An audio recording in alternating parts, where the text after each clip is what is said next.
наврӯз ва баҳор дасти ба даст меояд, шодона ба мисли капки маст меояд.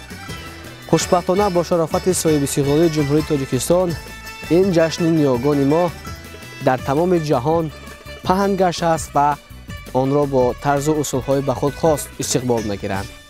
имрӯз мо гурӯҳи эҷодии рӯзномаи Хатлон дар фасли баҳору омади наврӯзи хуҷасапай дар ноҳияи Дӯстӣ қарор дорем ва дар як ҷамъияти туркмензабонҳо ки онҳо ҷашни наврӯзро истиқбол мекунанд. биёед якҷо бубинем ки урфу одати наврӯзии ин ҷамъият чӣ гуна аст. моро ҳамроҳ бошед.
Çağalan o qaşlarına, Fidiptin dişlerine.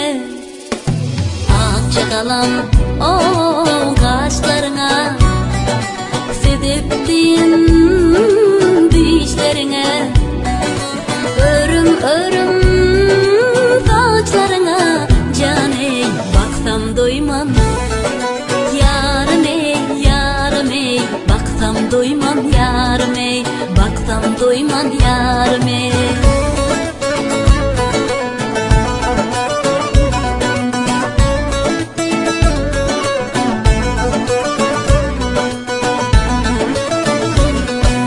Fülük varmak işidende, saylanıyan sen her uç belende. Fülük varmak o işidende, saylanıyan sen uç belende.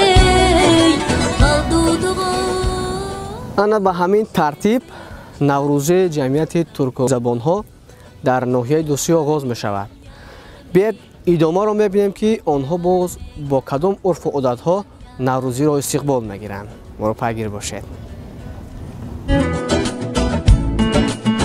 мо халқи туркмен ба дигар ҷашнҳо бар ин ҷашни наврӯзро бо расму оину анъанаҳои худ сарбаландона ҷашн мегирем.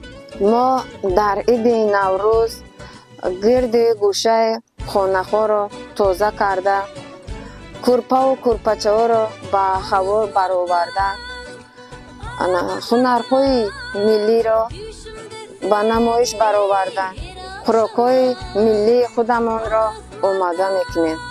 Як анъанаи хоси туркманҳо иди наврӯзда кӯдакҳои хурдсолро барои тез раҳ гаштан кулчакзарон мекунем. Барои тез дандон баровардан ширинии ҷугори маккаро аз сари кӯдак рехта ба кӯдакҳои дигарро тақсим мекунем. хӯрокҳои миллии туркменӣ иди наврӯзда мо нон ғарма, оши бурида, оши палов, озуқ ва монанди амино хӯрока омода мекунем.